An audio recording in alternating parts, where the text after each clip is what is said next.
नमस्कार साथियों, आपका एग्जाम यूट्यूब चैनल पर आप सभी का स्वागत है। चैनल पर हम एमपीपीएससी प्रीलिम्स से रिलेटेड टेस्ट सीरीज को अपलोड कर रहे हैं, जिसके अंतर्गत बहुत सारे टेस्ट अपलोड किए जा चुके हैं, जिसे आप चैनल की प्लेलिस्ट में जाकर देख सकते हैं। आज हम यूनिट 3 के मध्य प्रदेश ज्योग्राफी का टेस्ट पेपर अपलोड करेंगे।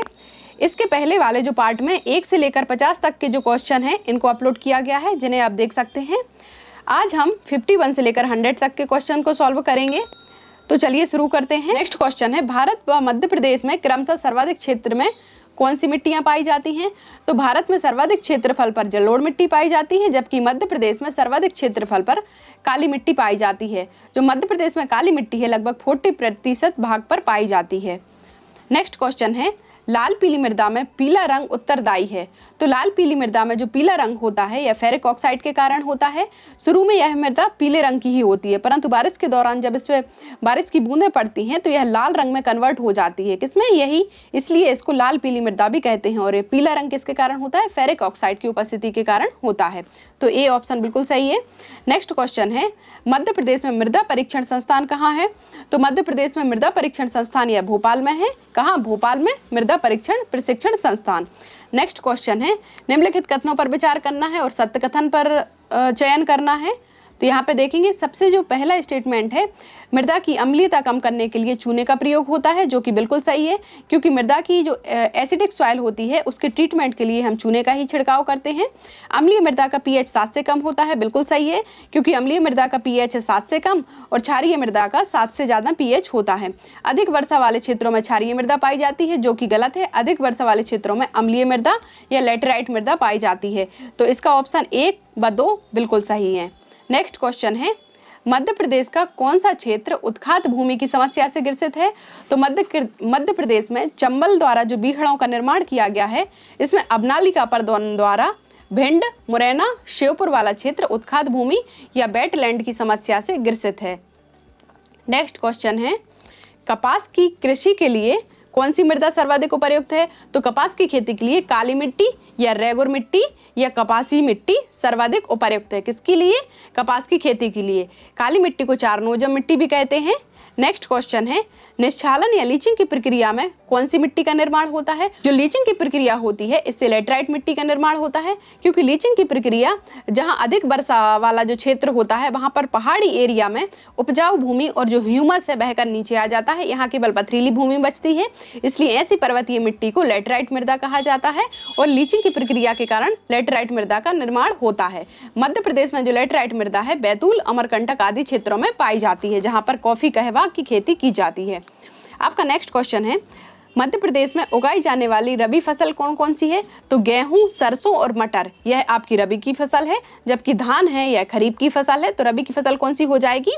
1, 3 और 4, यह सी ऑप्शन आपका बिल्कुल सही है, जो आपकी रबी की फसल हो जाएगी, गेहूं, सरसों और मटर। नेक्स्ट क्वेश्चन है, निम्नलिखित में से कौन सी फसल नकदी फसल है? तो इसमें से नकदी फसल के बारे में पूछा गया है कि कौन सी फसल नकदी फसल में शामिल नहीं है। तो जो मक्का है, मक्का एक खाद्यान्न फसल है, इसको नकदी फसल के अंतर्गत शामिल नहीं किया जाता है, जबकि गन्ना, तंबाकू और कपास यह नकदी फसल या कैश क्रॉप है, क्योंकि इनके लिए खाद्यान्न के लिए नहीं बल्कि कैश प्राप्त करने के लिए व्यापार के उद्देश्य से प्राप्त किया जाता है। नेक्स्ट क्वेश्चन है, मध्य प्रदेश किन फसलों के उत्पादन में प्रथम स्थान नहीं रखता है? तो मध्य प्रदेश दलहन, अलसी और सोयाबीन के उत्पादन में प्रथम स्थान रखता है, परंतु जो कपास उत्पादन में प्रथम स्थान नहीं रखता है, क्योंकि कपास उत्पादन में गुजरात का प्रथम स्थान है। नेक्स्ट क्वेश्चन है, निम्नलिखित में से कौन सा युग सुमेलित नहीं है? तो यहाँ पे देखेंगे अनुसंधान केंद्र दिए गए हैं और उसके सामने उनके स्थान दिए गए हैं। तो यहाँ पे मध्य प्रदेश चावल अनुसंधान केंद्र बड़वानी में है, जो कि बिल्कुल सही है, क्योंकि चावल अनुसंधान केंद्र बड़वानी में है। कपास अनुसंधान केंद्र आपका खरगोन में है, यह भी बिल्कुल सही है, परंतु जो अंगूर अनुसंधान केंद्र है यह आपका रतलाम में है, ना कि पन्ना में। कहाँ? रतलाम में अंगूर अनुसंधान केंद्र है, तो यह आपका गलत हो जाएगा। इसका राइट आंसर हो जाएगा 1 और 2 बिल्कुल सही हो जाएगा। ए ऑप्शन आपका सही है। नेक्स्ट क्वेश्चन है, निम्नलिखित में से कौन सी फसल मध्य प्रदेश की राजकीय फसल है? तो मध्य प्रदेश की सोयाबीन राजकीय फसल है, इसलिए मध्य प्रदेश को सोया स्टेट भी बोला जाता है। क्या? सोया स्टेट भी मध्य प्रदेश को बोला जाता है। नेक्स्ट क्वेश्चन है, यहाँ पे कथन और कारण दिए गए हैं, तो इसको देखेंगे। पहला कथन है, उष्णकटिबंधीय आर्द्र पर्णपाती वन 100 से 150 सेंटीमीटर वर्षा वाले क्षेत्र में होते हैं। तो यह बिल्कुल सही है। जो इस प्रकार के जो क्षेत्र होते हैं इनमें वन, सागौन, साल, बांस की बाहुल्यता होती है। तो यह कारण बिल्कुल सही है, क्योंकि इतनी अधिक वर्षा के कारण यहाँ पे चौड़े पत्ते वाले जो वृक्ष हैं, सागौन, साल, बांस आदि की बहुलता होती है। तो कथन ए और आर दोनों सही हैं और आर ए की सही व्याख्या करता है, तो आपका ऑप्शन ए बिल्कुल सही हो जाएगा। नेक्स्ट क्वेश्चन है, मध्य प्रदेश में Indian institute of forest management कहाँ है? तो Indian institute of forest management यह भोपाल में स्थित है। कहाँ? भोपाल में। वन प्रबंधन संस्थान भी कहते हैं इसको। नेक्स्ट क्वेश्चन है, मध्य प्रदेश के किन जिला समूहों में उष्णकटिबंधीय पर्णपाती वन पाए जाते हैं? तो उष्णकटिबंधीय पर्णपाती वनों के बारे में पूछा गया है। तो सागर, छिंदवाड़ा, छतरपुर वाले क्षेत्र में उष्णकटिबंधीय पर्णपाती वन पाए जाते हैं। तो यह आपका राइट ऑप्शन हो जाएगा सी। नेक्स्ट क्वेश्चन है, मध्य प्रदेश में कुल वन क्षेत्र का कितने प्रतिशत भाग आरक्षित वन के अंतर्गत आता है? तो यहाँ पे प्रशासनिक दृष्टि से वनों को 3 भागों में विभाजित किया गया है। जो आरक्षित वन है, आरक्षित वन आपके 65% भाग पर है। कितने? 65% भाग पर। जो संरक्षित वन है या कंजर्व फॉरेस्ट हैं या 33% भाग पर पाए जाते हैं। और जो बचा 2% है वहाँ पे अवर्गीकृत वन पाए जाते हैं। कौन से? अवर्गीकृत वन। तो यहाँ पे आपके रिजर्व फॉरेस्ट या आरक्षित वन पूछे गए हैं, जो कि 65% भाग पर पाए जाते हैं। चूंकि यहाँ पे 65 ऑप्शन नहीं है, तो इसलिए 61.65% आपका राइट ऑप्शन हो जाएगा। नेक्स्ट क्वेश्चन है, मध्य प्रदेश में वनों का राष्ट्रीयकरण किस वर्ष किया गया था? तो 1970 में मध्य प्रदेश में वनों का राष्ट्रीयकरण किया गया था, वनों के संरक्षण के लिए। कब? 1970 में। नेक्स्ट क्वेश्चन है, उष्णकटिबंधीय शुष्क पर्णपाती वनों में मुख्यतः कौन से वृक्ष पाए जाते हैं? तो जो ट्रॉपिकल ड्राई डेसिडुअस फॉरेस्ट है, इसमें कीकर, बबूल आदि के वन पाए जाते हैं। यह मुख्यतः जो ग्वालियर संभाग है और निमाड़ ग्वालियर संभाग है और जो मंदसौर, नीमच आदि क्षेत्र है, वहाँ पर कीकर, बबूल आदि जंगल पाए जाते हैं। क्योंकि यहाँ पे 50 सेंटीमीटर से लेकर 70 सेंटीमीटर तक बारिश होती है, इसलिए यहाँ कांटे वाले वृक्षों की बहुतायत रूप में यहाँ मिलते हैं। नेक्स्ट क्वेश्चन है, मध्य प्रदेश जैव विविधता प्रशिक्षण केंद्र कहाँ है? तो Madhya Pradesh biodiversity training centre है, यह ताला उमरिया में स्थित है। कहाँ?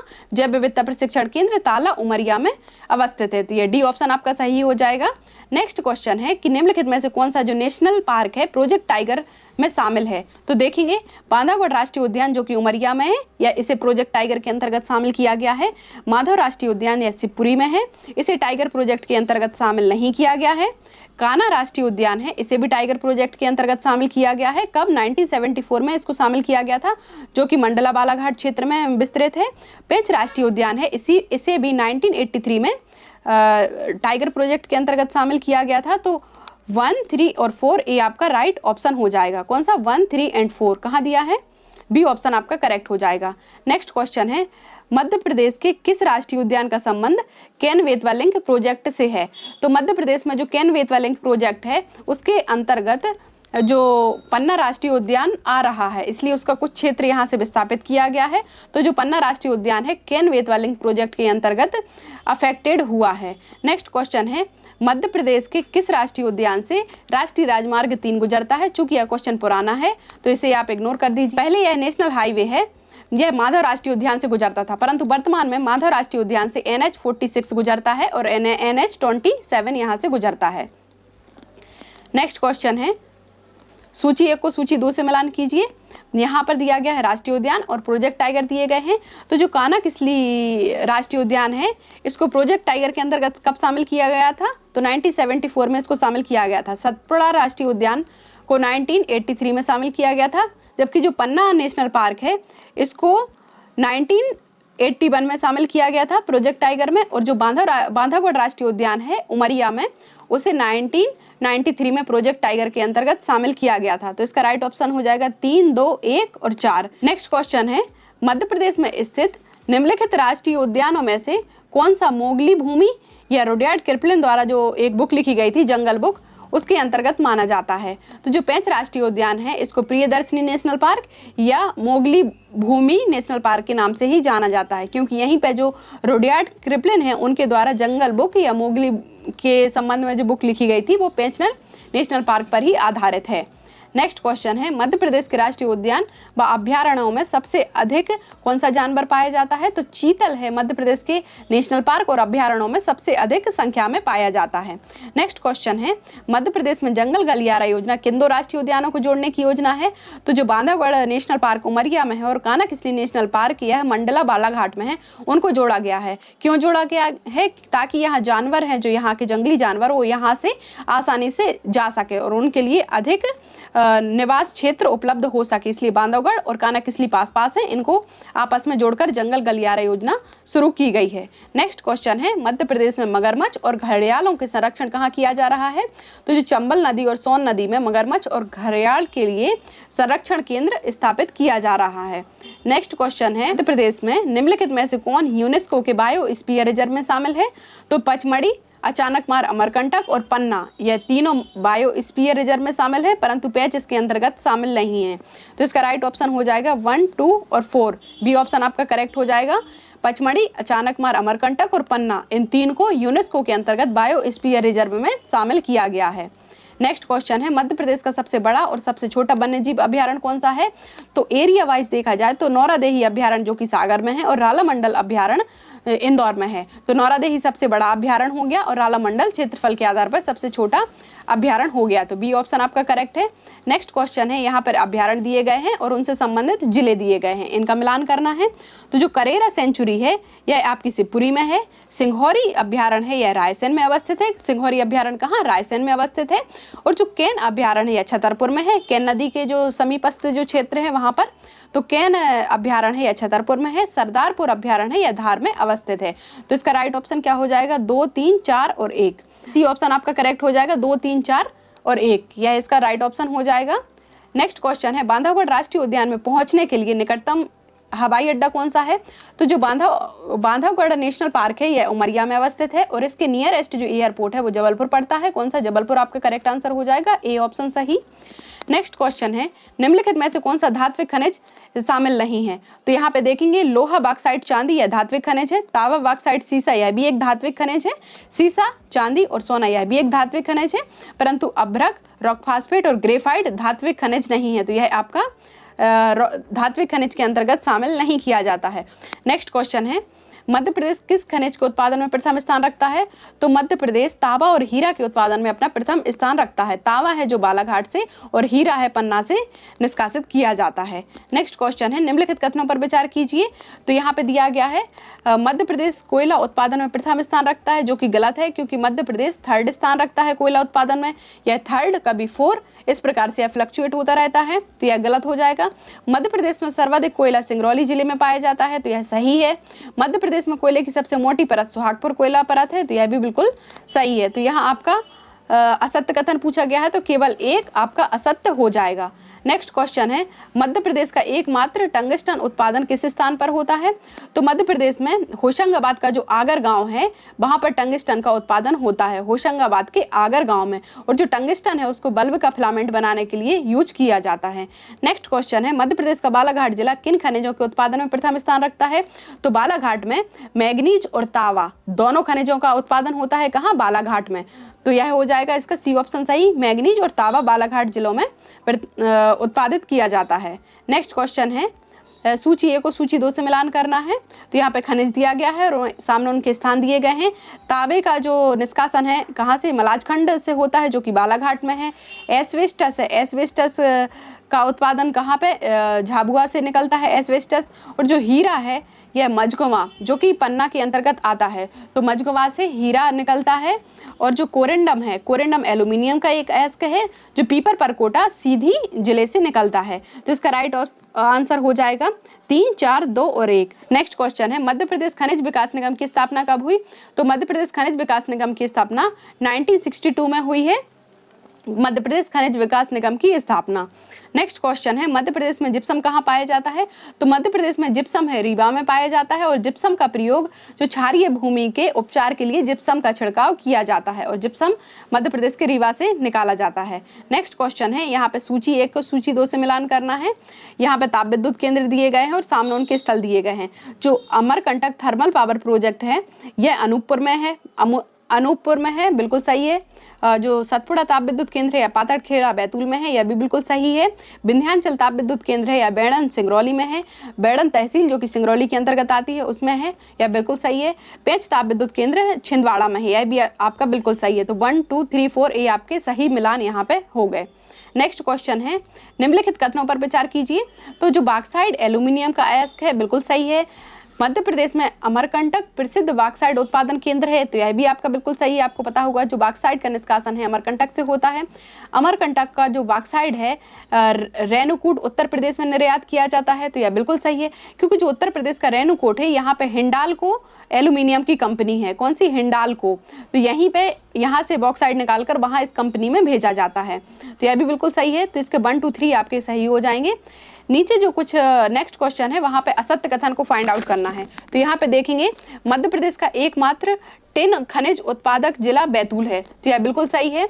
जो टिन को कैसेटेराइट भी कहा जाता है, तो टिन को जो कैसेटेराइट एक अयस्क है, इंपॉर्टेंट है, वहां से निष्कासित किया जाता है, तो यह बिल्कुल सही है। टिन का मुख्य अयस्क गैलेना है, तो यह बिल्कुल गलत है, क्योंकि टिन का मुख्य अयस्क कैसेटेराइट है, अभी हमने देखा था। और जो गैलेना अयस्क है यह सीसा या लेड का अयस्क है। कौन? गैलेना। तो यह आपका गलत हो जाएगा। और फिर है भारत में सर्वाधिक टिन का उत्पादन छत्तीसगढ़ राज्य में होता है, तो यह बिल्कुल सही है, क्योंकि संपूर्ण भारत का सर्वाधिक जो टिन उत्पादन है वह छत्तीसगढ़ राज्य में ही होता है। तो यहाँ आपका गलत कौन सा हो जाएगा? सी ऑप्शन आपका इनकरेक्ट हो जाएगा। नेक्स्ट क्वेश्चन है, नीचे भी असत्य कथन का चयन करना है नेक्स्ट क्वेश्चन में। तो इसमें देखेंगे चांदनी ताप विद्युत केंद्र को तवा क्षेत्र से कोयला मिलता है, यह बिल्कुल सही है। जो सोहागपुर कोयला क्षेत्र से विंध्याचल ताप विद्युत केंद्र को कोयला मिलता है, जो कि गलत है, क्योंकि जो सोहागपुर कोयला क्षेत्र है यह शहडोल के अंतर्गत आता है, जबकि विंध्याचल ताप विद्युत केंद्र यह सिंगरौली में आता है। तो सिंगरौली में ही कोयले का यहाँ से उत्पादन हो जाता है, वहीं से इसके लिए सप्लाई हो जाती है, तो यह आपका गलत हो जाएगा। सतपुड़ा ताप विद्युत केंद्र है जो कि बैतूल में है, तो यहाँ पातड़खेड़ा बैतूल से कोयला क्षेत्र की आपूर्ति होती है, तो यह भी आपका सही हो जाएगा। तो यहाँ पे असत्य कथन पूछा गया था, तो बी ऑप्शन आपका इनकरेक्ट या असत्य हो जाएगा। नेक्स्ट क्वेश्चन है, यहाँ पे आपको सुमेलित करना है। तो देखेंगे तावा है, तावा का अयस्क क्यूप्राइट है, बिल्कुल सही है। टंगिस्टन का अयस्क है वोल्फ्राम है, यहाँ पे सुधार लीजिए आप, वोल्फ्राम है, तो यह सही है। मैग्नीज का जो अयस्क है डोलेमाइट है, तो यह भी बिल्कुल सही है।